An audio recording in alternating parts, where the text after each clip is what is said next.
Tuesday evening, on the eve of Malcolm X's birthday, his widow, Mrs. Betty Shabazz, spoke at McClymonds High School. Her talk was sponsored by Merritt College Community Services. Because of the format which Mrs. Shabazz chose, we had to re-record the audience's questions. Mrs. Shabazz is introduced by the president of Merritt College, Dr. Norvell Smith. Tonight, we're here to honor one of the real saints of the black movement.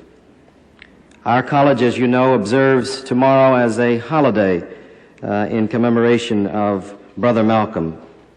And what better way can we express our love and reverence of his memory and his leadership and his sacrifices for us than to have his lifetime partner with us tonight to share a few moments with us. A special guest, Mrs. Betty Shabazz. Mrs. Shabazz. Thank you very much. Thank you. Thank you. Thank you. Thank you very much. You know, there's a time difference. I got up at 5 o'clock this morning, New York time, which was 2 o'clock here.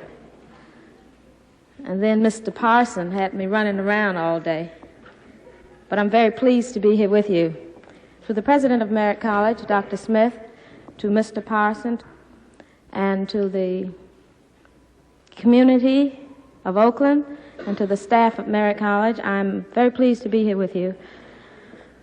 I have been kind of busy all day, and I thought when I went back to my quarters that perhaps what would be more profitable to you is if I would answer some of your questions about Malcolm, rather than give a speech and give you some parts of his life perhaps that you're already familiar with.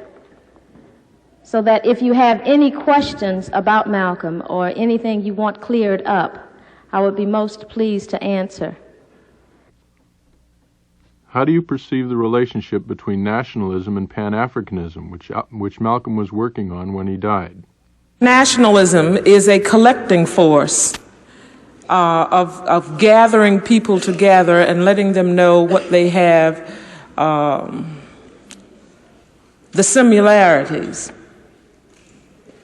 mother country, language, custom, history, lifestyle, the variations thereof. And it's natural and normal for most anthropological groupings to have a love for all of this that is theirs. But most people of African descent are not aware of, or don't pay that much attention to, or have been so dominated by other cultures. Some are embarrassed to claim their African heritage or whatever. So that nationalism then serves as a collecting force, and it could be, by a stretch of the imagination, considered to be primary nationalism, where Pan-Africanism then becomes secondary nationalism, because then it is the same thing, only it is between the African people all over the world. Can you understand that?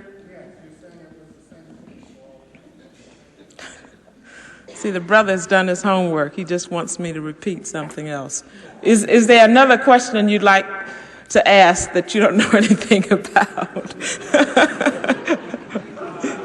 But I think we are now moving from a nationalistic point to a Pan-Africanism. Padmore in the 20s spoke often about Pan-Africanism in Europe. Since you do me the honor, oh, wow. allowing me to ask a question about which I know nothing. Since I haven't been to Corona in now a year and a half, I would like to know what's going on in New York. Well, I think on a personal basis, I'd love to answer all questions about New York. New York is dear to my heart. New York is the place that my husband loved. He was fascinated by it. when he was 16 and 17 years old, I guess because of the bright lights and coming from Lansing, Michigan.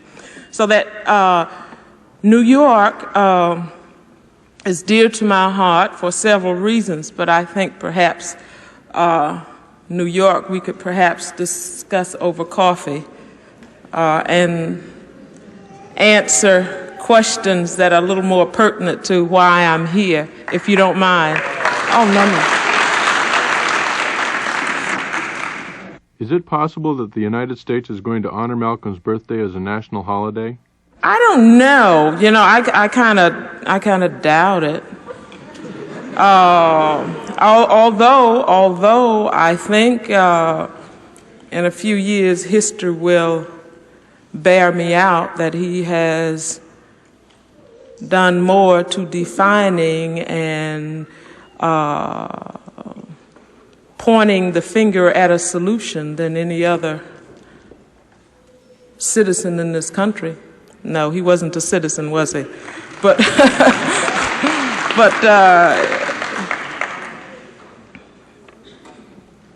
so I don't know what they're going to do. I would like to hope that black folks remember Malcolm, because it is for them that he gave his life. They tell me that a meeting in Harlem that he was offered $6 million, and we were very poor, not to stop what he was doing, but to slow it down. And he refused it 3 times, as if someone was offering him $1. And he did it for black folks. Name a movement that has not in some way took advantage of black folks. And he vowed that if he never had anything for the rest of his life, that would be one thing he would not do. And his life was completely dedicated to the liberation of black people. I saw in Jet where they said that some government paid for one of his trips to Africa. Malcolm paid for both of his trips to Africa because he went in search of something, and he went to get support for something. And it certainly was not himself. And he was the only person that I know of in my lifetime, and believe me, I'm not that old. And after reading history, that did not take advantage of the situation or the position that he was in. Look at some of our leaders today. Wealth, position, power. They can have this much, and if it's threatened, they'll sell their mother down the river, let alone you.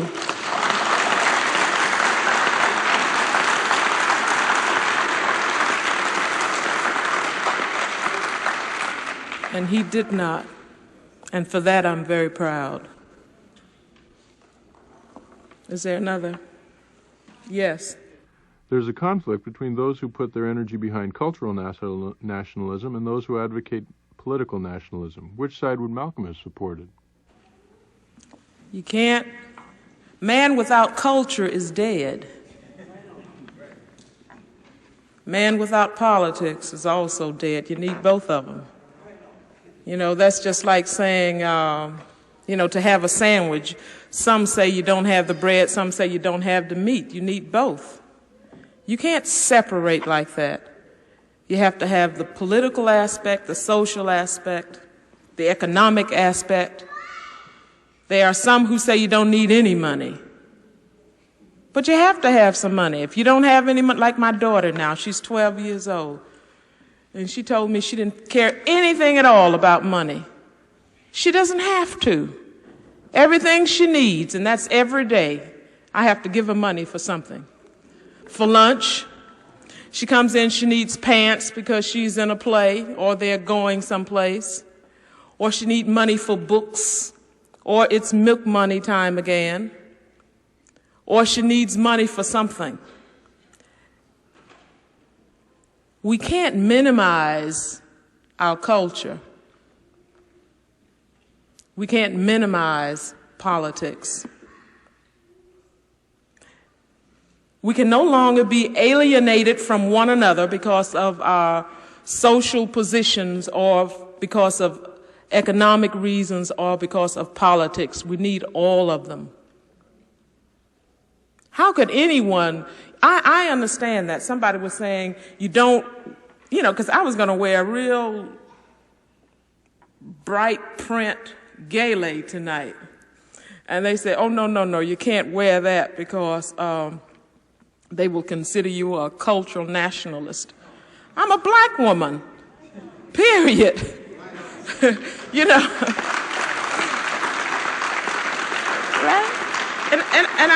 One thing Malcolm said was that politics and religion shouldn't divide black folks.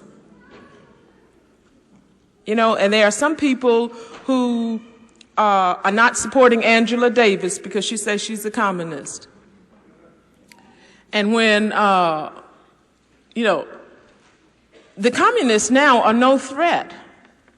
You're just a threat if you're black. The Pope, no, that's true though. The Pope is trying to work out some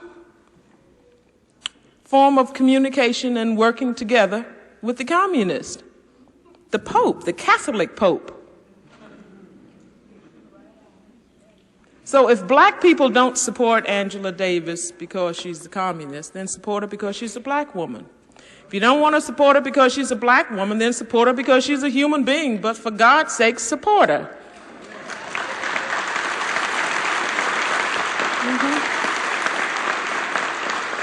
Religion and politics should not divide. Neither should culture and politics divide you, because we need both. How in the world can black people be any more divided than what we are now? A woman said she had problems understanding the Nation of Islam. Problems understanding the Nation of Islam? Do you know any black Muslims? Do they have a black Muslim mosque in this vicinity? They do. Why don't you go there and find out? You attended? Or then I think you should rephrase your question then. You want to know what I have to say about them, isn't that right? If you've been attending the mosque, I'm sure you... Malcolm was put out of the movement because of some things he found out, period. Can you speak on what you found out? No, I don't think I will at this point. Do you feel that it's relevant to black people to be aware of what you found out? At this particular point, I don't. If you don't already know. And I thought everybody knew. And if you don't know, you're kind of back in your homework.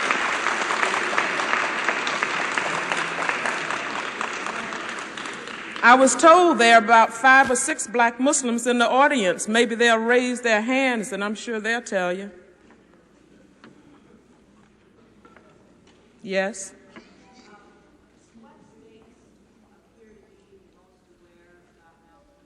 What states appear to be most aware about Malcolm?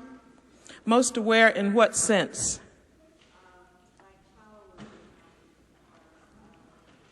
Well, I don't know what states. I really can't say, but I just left Chicago Sunday, and they had the dedication of Malcolm X Community College, which is a beautiful school, and Dr. Hurst is the president and is doing a fantastic job out there with the students. They have dedicated the school for the purpose of educating the students in all areas.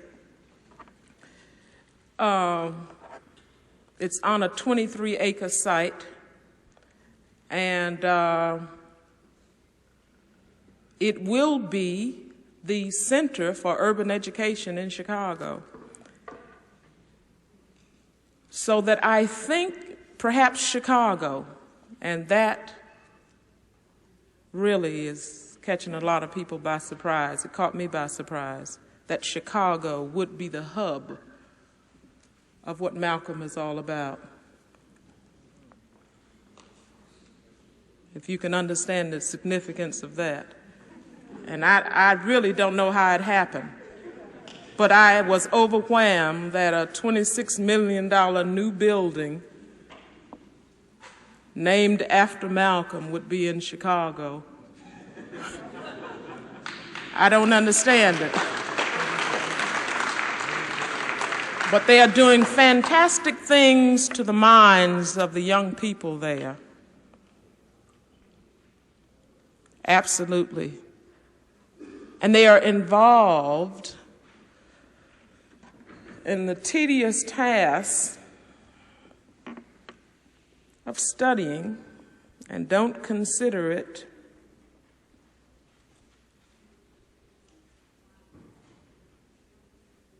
how can I say? To master the academic disciplines is, for our students, with all of the things that they have to go through with, is a tedious task, but they are mastering them. 2 years, 4 months, and some weeks back, I was asked to come to Chicago because they was going to name this school after my husband, Crane College, Crane Community College. When I went there, you know, it was very dingy walls, you know, one of these old type buildings. There was nothing motivating at all or creative about the building. I don't see how anyone could learn in it. You know, the gray and the tan walls, and there was all sorts of things on the wall, you know, pictures and words in case you didn't understand what you was looking at. And there were kids who couldn't quite make it to class. You know, they would like go to sleep in the corridors, if you understand me. And I said, what in the name of goodness is this? And there were 40 policemen escorting white teachers to their classes. And I just said, you know, this man is out of his mind. And the next year, he decided that he would take the kids out of the building, the students out of the building, and he would find some place, if it was on the lawn, because the building was too depressing, and he found 2 buildings that were suitable, but they were on the extreme ends of town. So then they had to get a bus to, you know, take them back and forth to class. And, you know, everybody was complaining, you know, because Dr. Hurst really was out of his mind. And then this year, Sunday, in fact, they had the dedication service in the new building, and it is absolutely fantastic. The man has done a magnificent job. Dr. Hurst, you know, he goes back, you know, most of our youngsters have gone through this thing of, you know, reform school or what. I think he was locked up a week or something. But papers have played it up big, you know. He was a high school dropout, and he's a doctor, mind you, but they have to go back to this. High school dropout and, you know, was in jail or whatever. But whatever it is, he has been able to relate to the students, and I have not seen another black school in this country that can be compared to it. And I think it stands as a living monument that we can do it, and we all should be very proud of it. Never in my life have I been so proud of the students. Some of the students who had been going to, it's a 2-year school, mind you, had been in the college for 7 years. Some had been there as long as 2 years and didn't even have any college credits. They were still doing remedial work. Whatever was against the school, that school had it.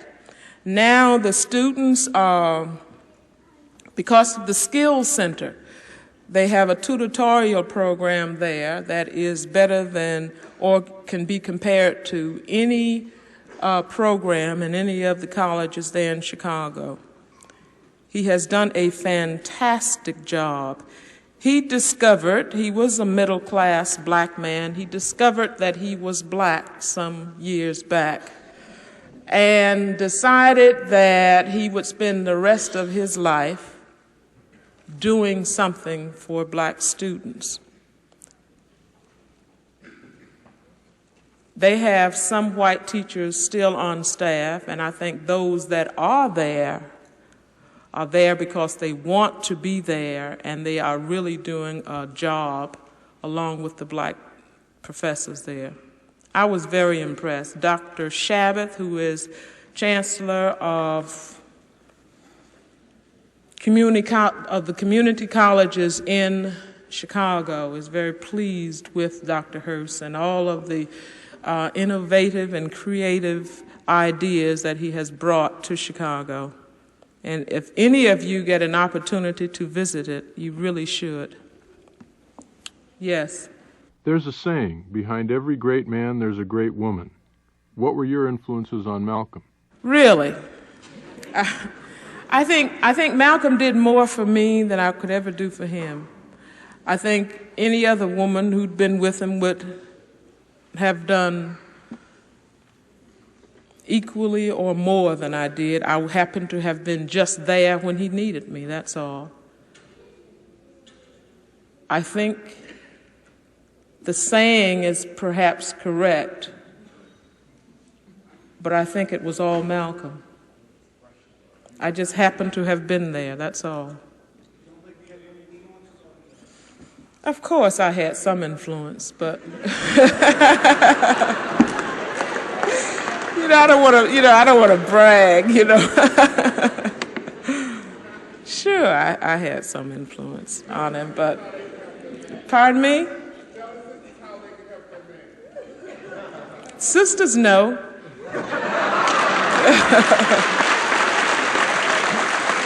See, you brothers don't stay still long enough to let him show you.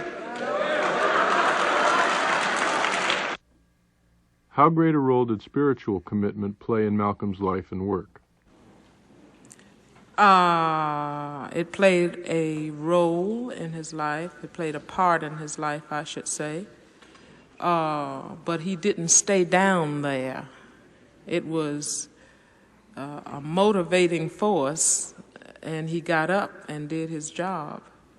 Some use drugs, some use liquor, some use a lot of other things, So I think that was a good thing he used.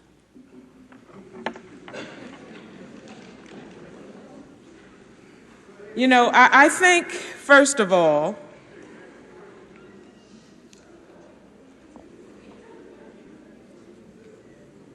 that you're not going to have everybody, like this was brought up in the press conference today about the disunity among black folks. I think there's unity among black folks. What we want is everybody looking in the same direction at the same time, and everybody bowing at the same time. There is diversity in unity. There is variations in unity. It would be a very dull thing for everybody to do the same thing at the same time. So we are as unified as any other anthropological grouping. The only thing is that we have not had the opportunity that other anthropological groupings have had. They were never enslaved.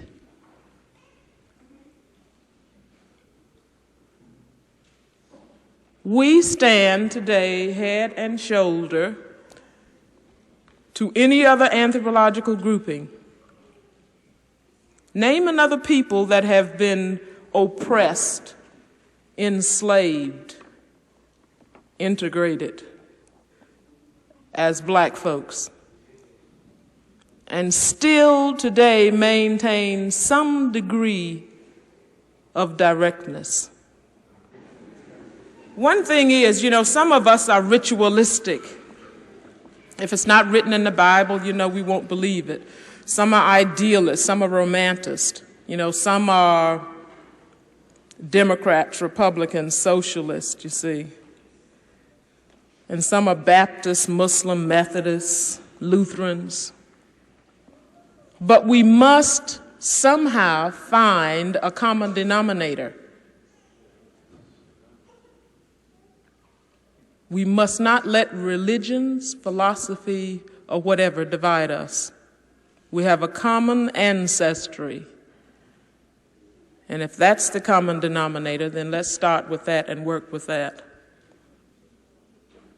Because a lot of you are not going to be Muslims, and a lot of you are not going to be Baptists, and a lot of you are not going to be socialists, but you're still black.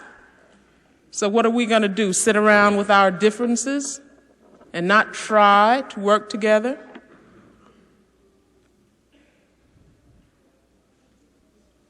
We must do better than that. Is there another question? Yes.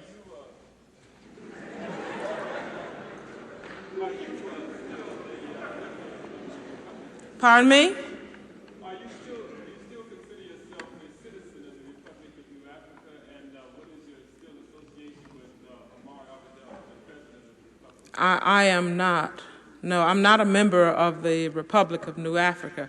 But, a lot of people are turned off because they said that they wanted some states in the South and they were, trying to buy land and all of that. I think, again, we should examine our history.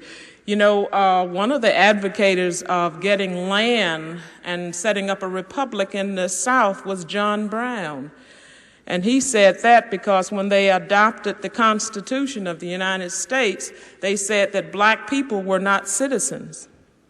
And he was so angered, supposedly, by the statement that he said black folks should take land in the South and set up a republic. There have been throughout history, throughout the 5 centuries that we have been here, attempts to get land and set up some states, so that because in contemporary times we hear this statement, we cannot say that, people are not sane or whatever. But it has been going on and on and on and on and on. But I am not a part of the Republic of New Africa. But if they can get some land and set up a republic, right on. Really? Another question. What was Malcolm's opinion of South Africa? What is your opinion of South Africa? Oh, wow. Come on. What, most black folks that's not even involved in blackness have some opinion about South Africa.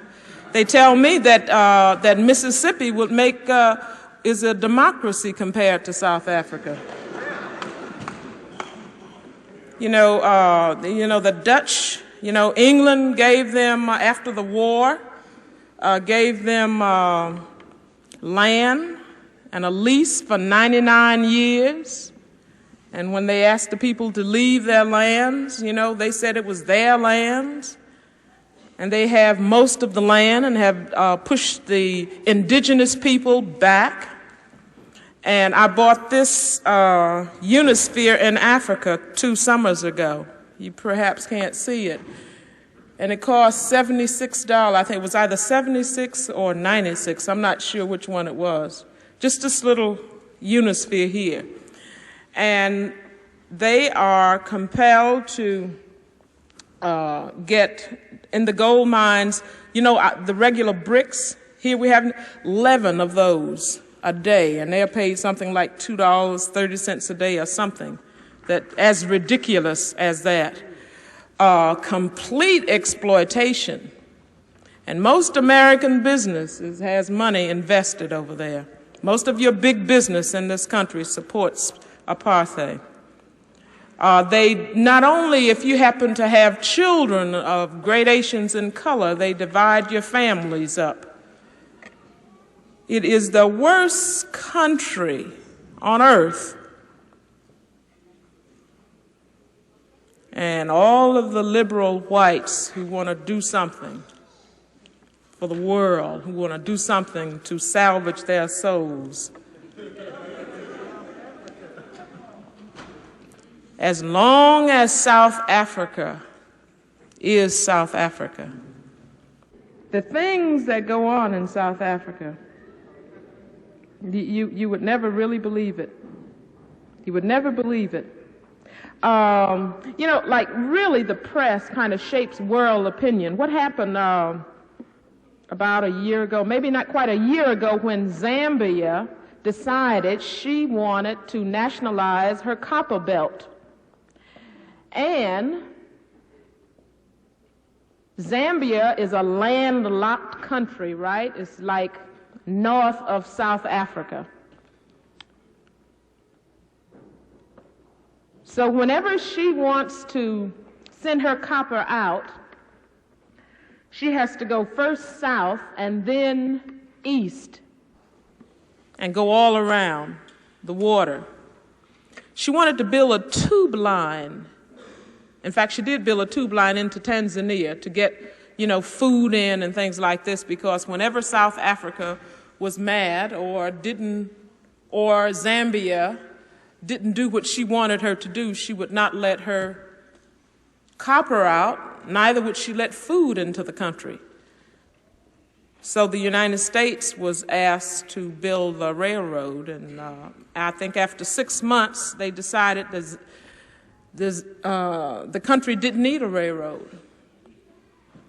So then they asked China to build a railroad. China was building and working in iron, building 3-deck ships. What is it, 3-deckers? Whatever. Ships, long before the Europeans could build a raft to keep water off of them. So that the Chinese really know how to work in iron. So by 1976, they will have a railroad from one end of Zambia to the other.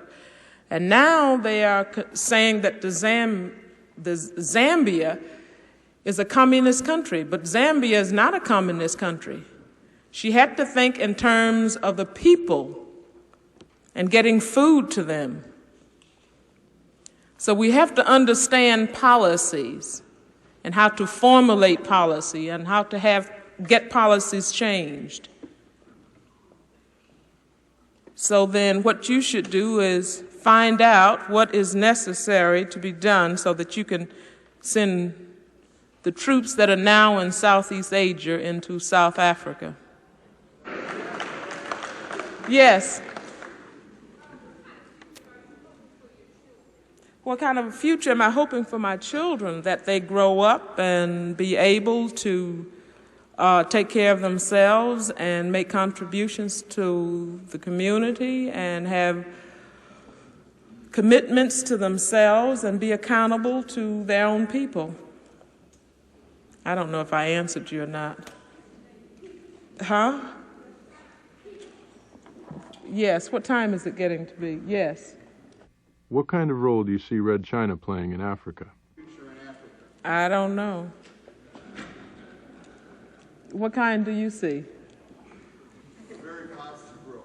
Well, I tell you, they are opening up now trade between the United States and China. It's something, I forgot what it was. It's something in China that Americans want. No. This is a fact. I forgot what it was. It has something to do with, no, I won't say what it has something to do with, but trade. You feel that's going to be that's going to counter. And also, you know, they have lifted the Iron Curtain. You know, they're letting people travel in there. And I think one of the things that they said they were doing is when they invited the tennis team in, was that tennis? Ping pong, right. They didn't have, not one member of the CIA could play ping pong, so they had to go around canvassing the whole United States to find somebody that played ping pong. I read that in the New York Times. Yes, I don't know what part China is going to play. What part will any country play in trade and exchange, you know, commerce? I don't know. Yes. How did Gene Robinson manage to beat one of Malcolm's bodyguards? Gene Robinson. Gene Roberts. Identify for me. No, Gene Robinson was the one that busted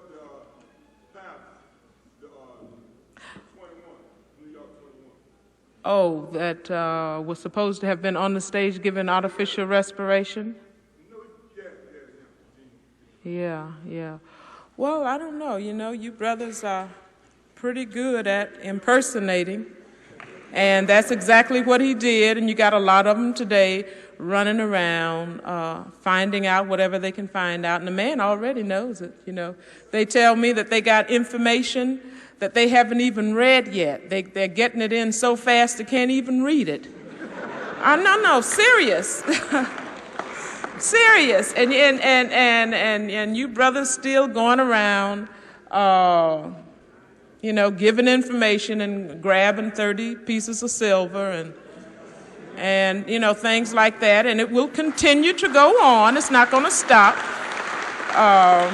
And it has gone on and on. And I remember him. I never had that much to say to him. And he was a rookie cop, and he certainly didn't act like one. What I want to know is, did Malcolm's philosophy ever change about that white beast?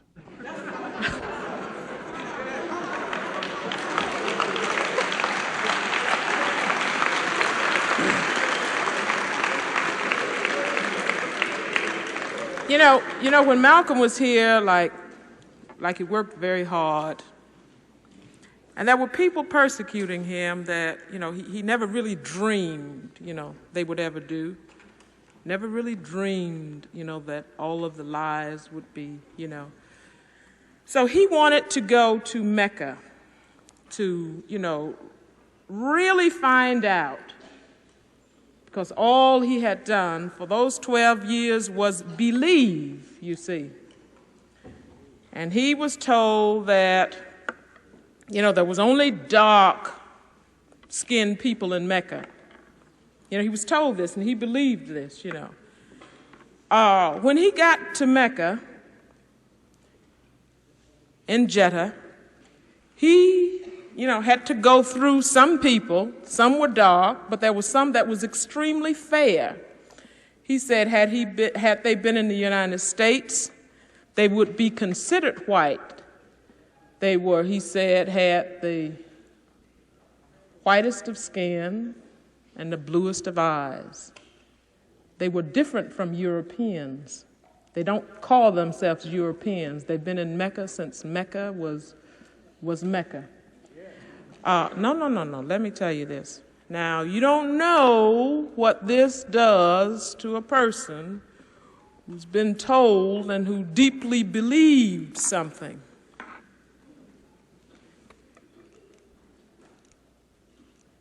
And he noticed their attitude. Their attitude was not like people in this country. So what he did was he wrote and related an observation.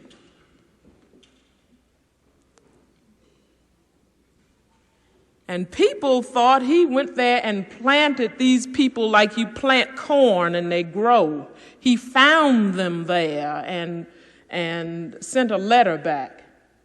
And he said, perhaps if the people in America would accept the philosophy that these people abide by, perhaps racism, that is, eating America up like cancer, would not exist. When he got back, they said to him, have you changed? He said, it's impossible for me to change before the white man changes. It's impossible for a knife to be in my back 10 inches and somebody pulls it out 2 inches and say, are you still hurting?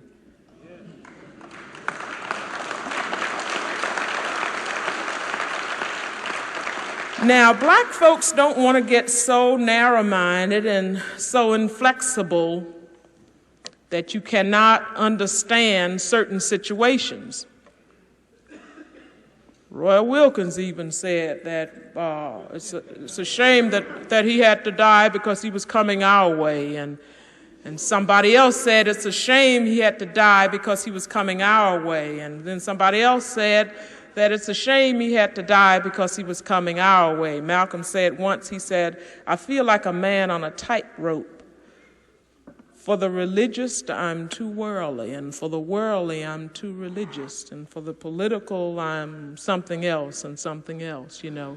And all he was trying to do was trying to find a solution to some of the ills of black folks that have lasted for 5 centuries. And if you've had people for 5 centuries working here and have not yet found the answer, what does common sense say that you do? You look outside of here, right? And that's what he was doing. And he had found some solutions. As I was saying before, Padmore in the 20s had spoke of Pan-Africanism. Du Bois in the 30s had committed it to paper, but it was not until 1964 at the Summit Conference in Egypt that the problems between Africans and Afro-Americans were internationalized by Malcolm. Few people in this country know about that, but they do publicize the fact that Malcolm taught hate, that Malcolm taught violence, and yet can you remember any incident or act of violence he was ever a part of? Can you? Surely you must. Some of you have been saying that that man is violent. He said the reason he talked the way he talked was to stop violence. Did I answer your question, little brother? I think as adults we owe the younger generation something. In some of the schools, some of the teachers, we can't always blame white teachers. I understand some of the black teachers are not doing what they should do with our students. I understand that there's a family of 7 children. I understand that there's a family of 7 children, and all of them are being taught by black teachers, and every one of them is failing. Where do you think they're going to be? And they're from the ages of 6 and 14 or something. That is incredible. I teach public health to pregnant girls 3 mornings a week, and if one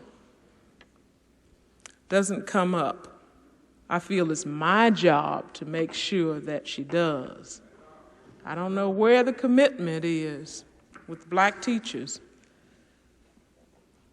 We have to be accountable to ourselves. We have to make certain commitments to ourselves. We can't sit around and always blame other people. It's easy, and sometimes it's beautiful, and now it's orgiastic revolutionaryism to do so. But we're going to have to change. We have to be responsible to our communities. We have certain obligations to our community and to our children. And I think that should be about it, unless somebody want to ask one last question.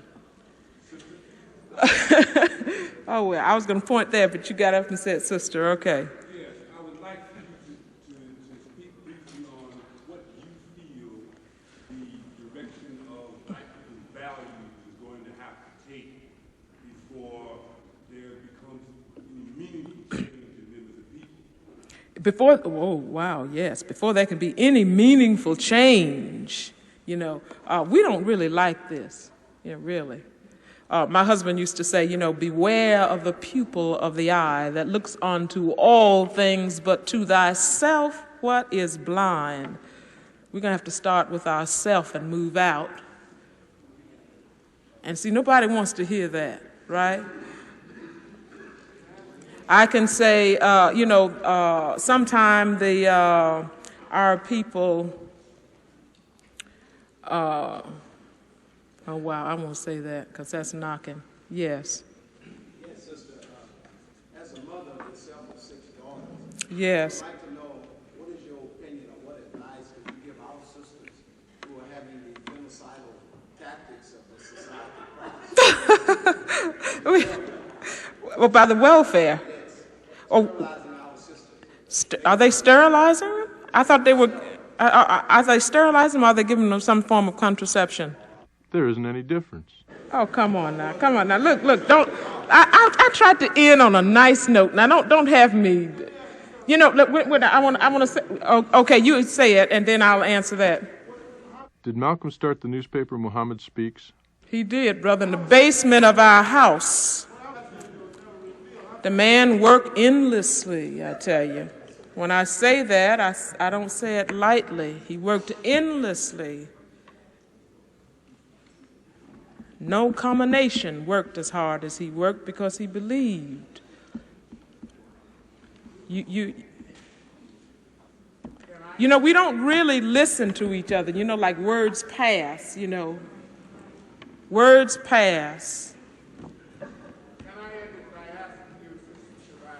He started the paper in the basement of our house. And when it became money-making, they, you know, took it. Can I end by asking if you see black people developing a politic, a unified politic on which we can act?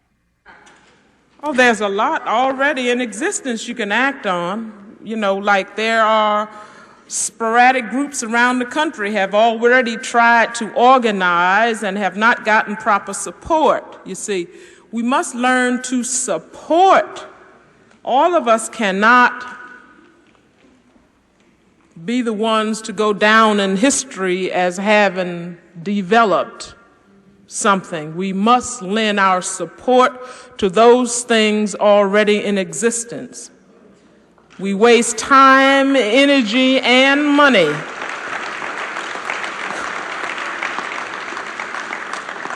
Oh, I want to get back to this question, because I know we are all emotional about, birth control and all of this sort of things, and it seems to be, every time I go someplace, it's always the brothers that stand up, and ask this question. Let me tell you something. Oh, wow, I'm afraid to say this.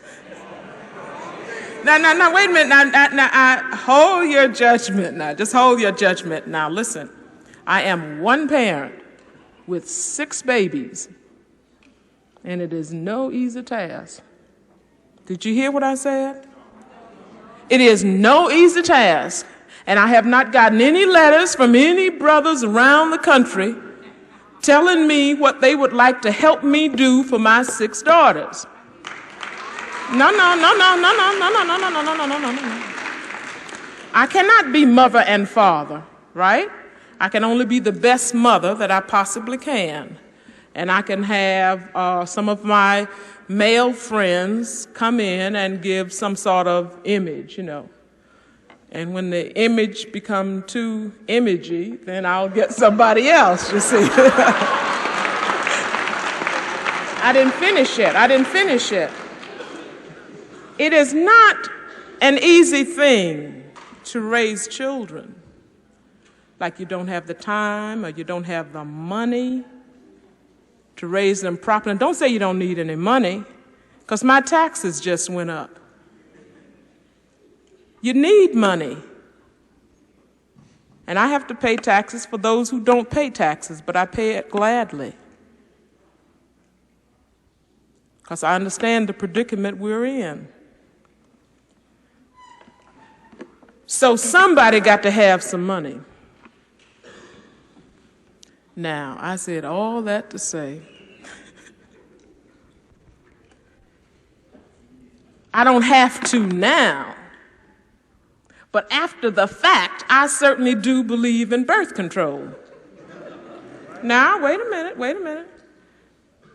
And now it is popular or whatever to have babies.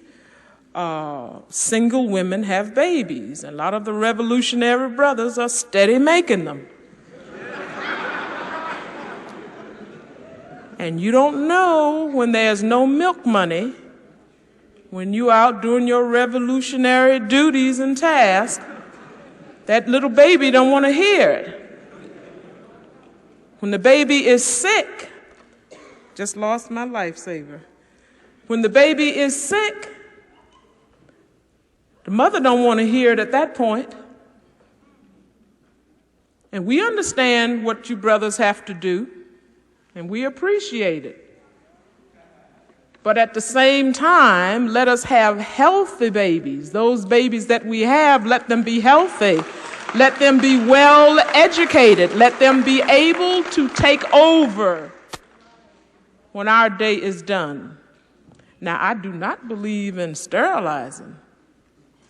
Now, if anybody is sterilizing, we certainly should get a movement against that. But now, if they are practicing some form of contraception for the convenience of the brothers, then I would suggest that we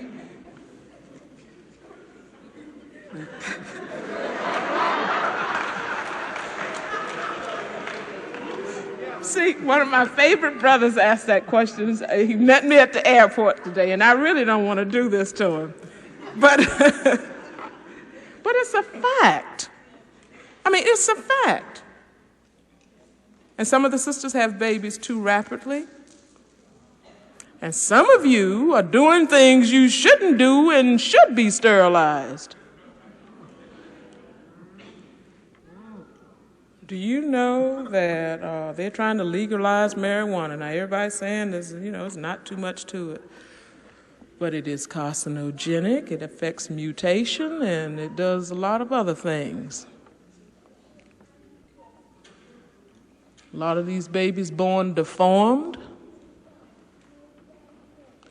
It is because there's some quality in marijuanas in smaller proportions. That's the same ingredients that's in LSD. My friend there, I went to Tuskegee with her. I understand she's on staff at Merritt College.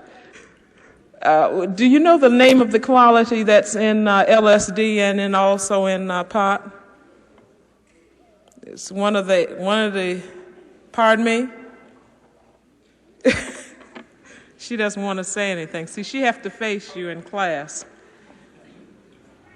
But I would advise, if you're taking a puff now and then, that you make it a little less frequent if you're going to have babies or if you're going to be given babies. No, really, that's square business. And I'm very pleased that I was here with you today, and I love you all. Thank you very much.